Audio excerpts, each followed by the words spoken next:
1891 میں مرزا نے دعویٰ کیا کہ میں حضرت عیسیٰ ہوں۔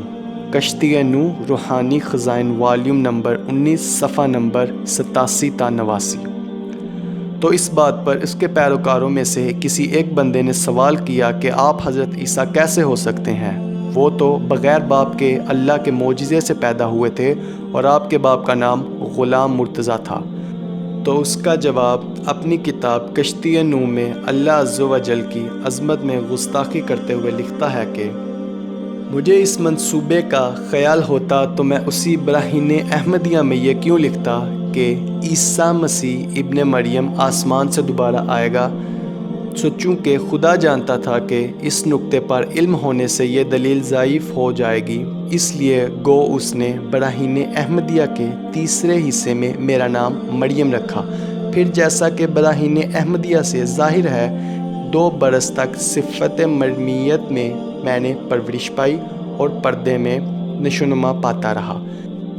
پھر جب اس پر 2 برس گزر گئے تو جیسا کہ براہین احمدیہ کے حصہ چہارم میں درج ہے، مریم کی طرح عیسیٰ کی روح مجھ میں نفخ کی گئی اور استعارہ کے رنگ میں مجھے حاملہ ٹھہرایا گیا، اور آخر میں کئی مہینوں کے بعد جو 10 ماہ سے زیادہ نہیں، بذریعہ اس الہام کے جو سب سے آخر براہین احمدیہ کے حصہ چہارم میں درج ہے، مجھے مریم سے عیسیٰ بنایا گیا، پس اس طور سے میں ابن مریم ٹھہرا، اور خدا نے براہین احمدیہ کے وقت میں اس سرخفی کی مجھے خبر نہ دی۔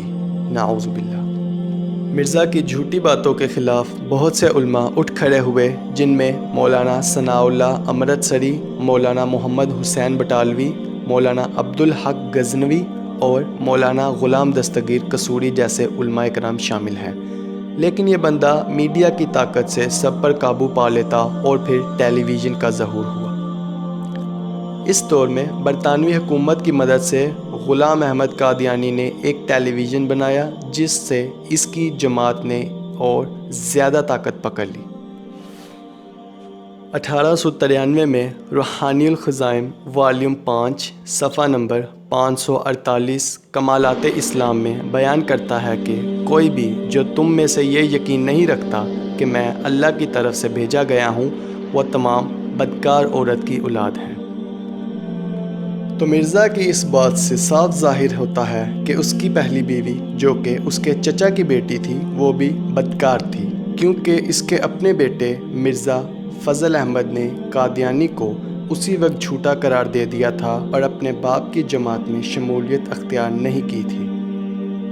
اسی سال 1893 میں ایک ڈپٹی کمشنر جس کا نام عبداللہ خان اتم تھا، جو کہ ایک عیسائی اور اینجلسٹ تھا، مرزا کو چیلنج کیا کہ ادھر آ، میرے ساتھ مناظرہ کر۔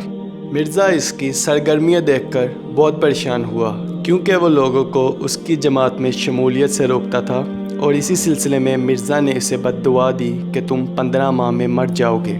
تو پھر کیا ہوا کہ عبداللہ خان اتم عیسائی کا کام مزید بڑھ گیا، اور وہ لوگوں میں مٹھائی تقسیم کرتے ہوئے کہتا، یہ دیکھو مرزا جھوٹا نکلا۔ اور یہ بد دعا اس کی کتاب جنگ مقدس روحانی الخزائن والیوم 6 صفحہ نمبر 293 میں آج بھی درج ہے۔ 1896 میں مرزا نے بے شرمی کے تمام ریکارڈ توڑ ڈالے اور حضرت عیسیٰ کی نانی کے بارے میں بولا کہ حضرت عیسیٰ علیہ السلام کی نانی تھی، وہ نعوذ باللہ فحش عورت تھی۔ اسی وجہ سے حضرت عیسیٰ علیہ السلام فحش عورتوں کے قریب رہتے تھے۔ اب میں آپ کو ایک پوائنٹ بتاتا ہوں کہ یہ بات اس نے کہاں سے نکالی ہے۔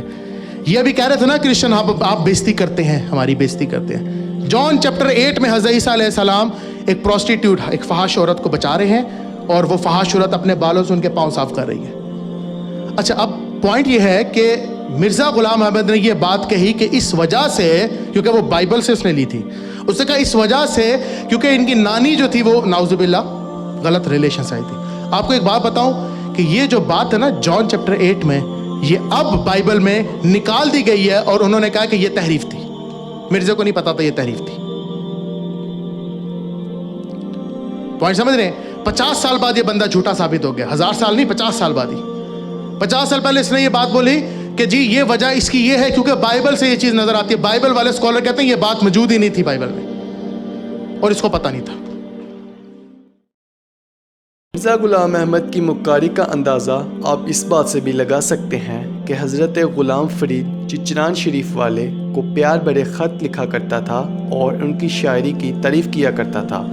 حضرت غلام فرید ایک بہت ہی نرم دل اور شفقت پسند آدمی تھے جو کہ اس وقت مرزا کی حقیقت سے ناواقف تھے اور اس کے خط کا جواب بہت ہی پیار سے دیا کرتے تھے اور مرزا لوگوں کو ان کے خطوط دکھا کر اپنی جھوٹی شان اور عظمت بیان کیا کرتا تھا.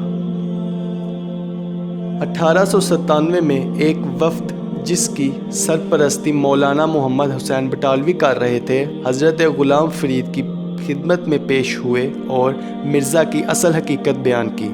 لیکن بدقسمتی سے 1901 میں حضرت غلام فرید رضا الہی سے وفات پا گئے اور بہت کچھ جو ہونا تھا وہ نہ ہو سکا. یہ فتنہ بڑھتا رہا.